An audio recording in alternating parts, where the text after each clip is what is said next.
Hello viewers, welcome to my YouTube channel.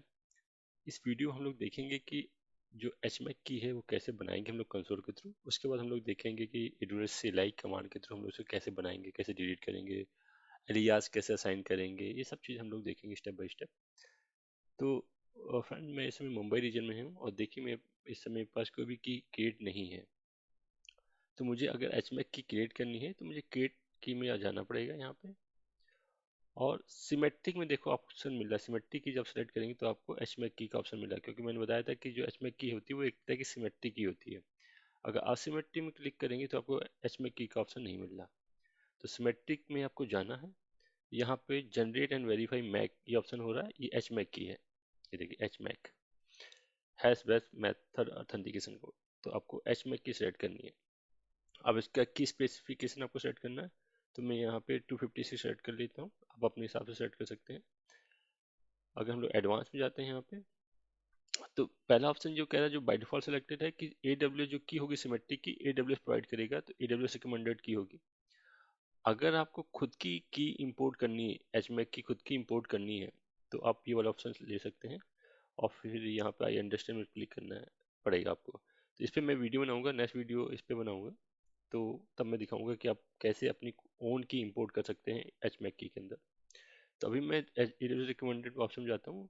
Plus reason आपका single reason लेना है या मल्टी रीजन लेना है। मल्टी रीजन लेना है तो आप यहाँ से मल्टी रीजन सेलेक्ट कर सकते हैं, अदरवाइज सिंगल रीजन में मैं सेलेक्ट करके यहाँ पे जाता हूँ। ठीक है, सिंपल, बहुत ही सिंपल ऑप्शन है यहाँ पे। Click next. एलियास डिफाइन करना है तो आप एलियास डिफाइन कर सकते हैं, जैसे मैंने दे दिया एलियास एलियास एचमैक टेस्ट। ठीक है, आप ऐसे कोई एलियास डिफाइन कर सकते हैं। डिस्क्रिप्शन दे सकते हैं आप, दिस इज एचमैक की फॉर टेस्टिंग। ओके, टैग्स आप चाहें तो दे सकते हैं। पर्पस जनरेट मैक की। ठीक है, ऐसा पर्पस या कुछ और टैग दे सकते हैं। उसके बाद क्लिक नेक्स्ट। आप यहाँ पे जो एडमिनिस्ट्रेटर सेलेक्ट कर सकते हैं जो इस की को मैनेज करेगा। तो मेरे पास ऑलरेडी मैंने एक यूजर बना रखा है KMS नाम से, मैं इसको सेलेक्ट कर लेता हूँ।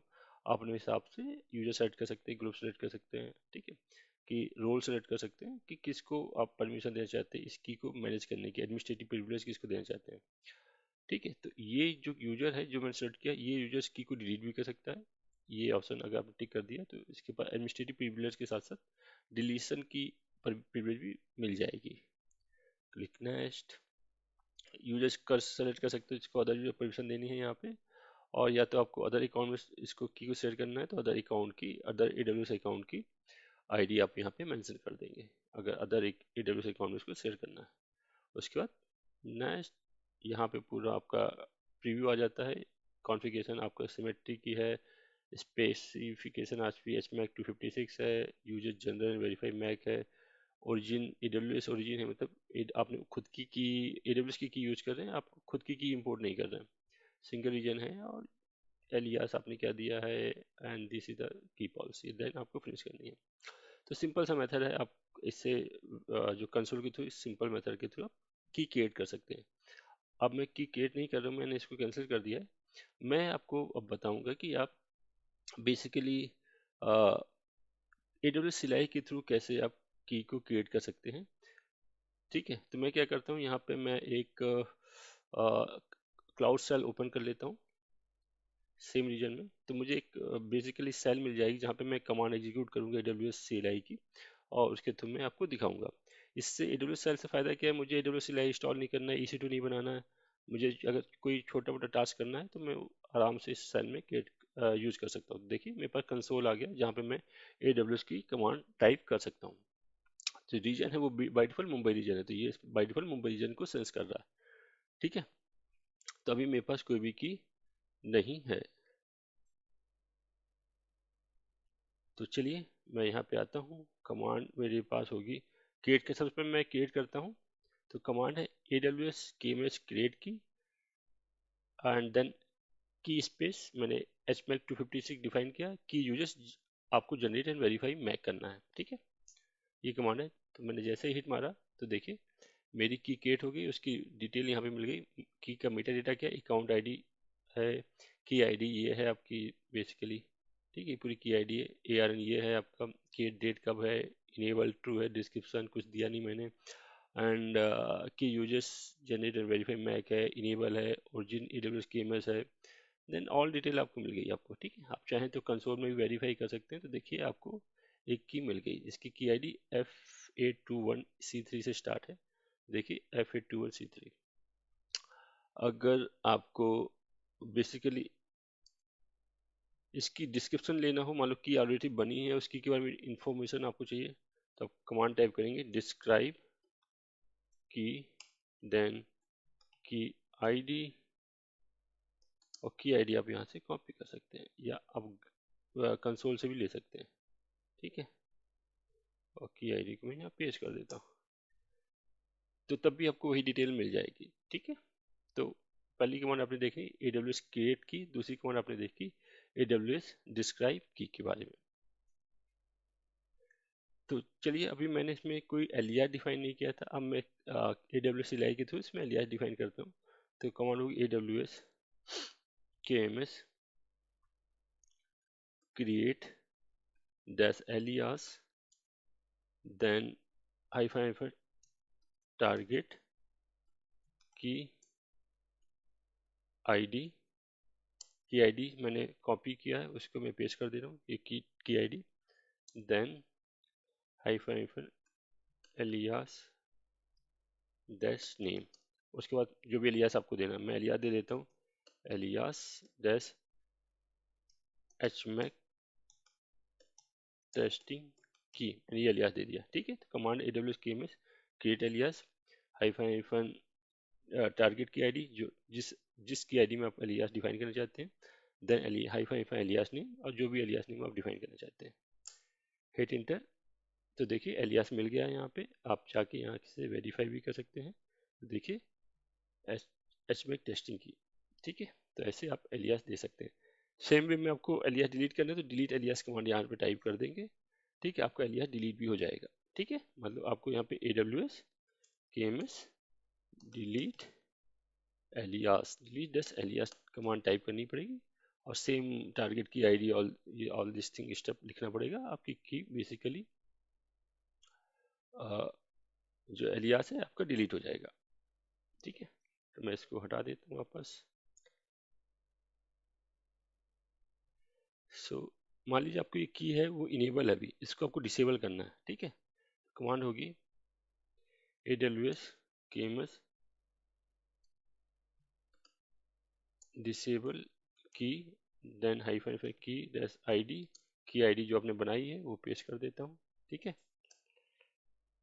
तो देखिए मेरी ये की डिसेबल हो गई। मैं इसको वेरीफाई कर लेता हूँ, इसको रिफ्रेश करता हूँ यहाँ पे, तो देखिए ये की यहाँ पे डिसेबल हो गई है, ठीक है। आपको बेसिकली इनेबल करनी है, तो अगेन कमांड होगी AWS KMS इनेबल की हाइफन की आईडी, और जो की आईडी है उसको पेस्ट कर देता हूँ। तो मेरी की इनेबल हो गई। मैं फिर से जाके इसको चेक कर सकता हूँ।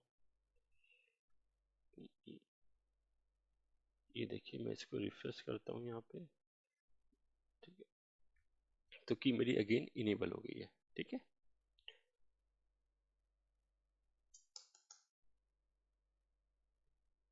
ठीक है,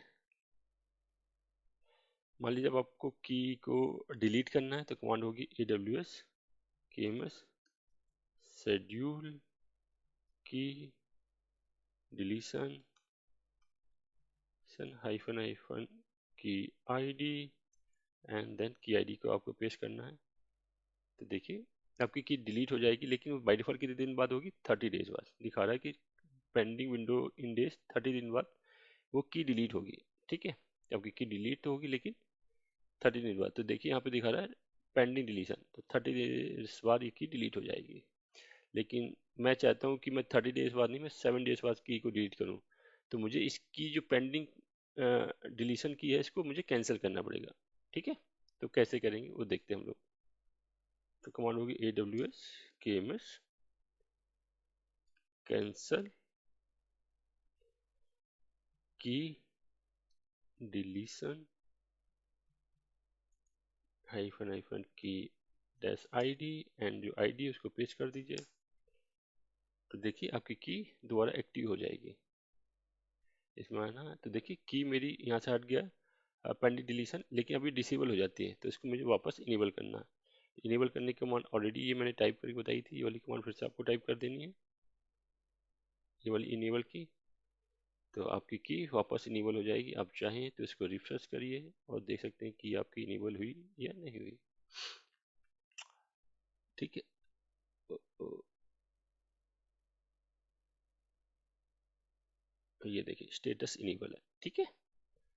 अब मैं चाहता हूँ कि 7 दिन बाद ये आपकी बेसिकली की है वो डिलीट हो जाए। उसके लिए कमांड क्या होगी, तो जो कमांड मैंने टाइप की थी ये, ये वाली AWS KMS शेड्यूल की डिलीशन की आईडी, उसके बाद आपको लिखना है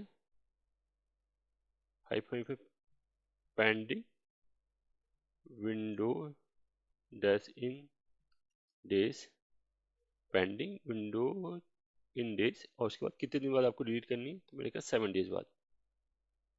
तो देखिए आपकी जो की है वो 7 डेज बाद ऑटोमेटिक डिलीट हो जाएगी। सो फ्रेंड फिलहाल इस वीडियो में इतना ही। अगर आपको कोई डाउट है या आपके कोई सजेशन है या आपका कोई कमेंट है तो प्लीज़ मुझे वीडियो के कमेंट सेक्शन में जरूर बताएं। Thank you for watching.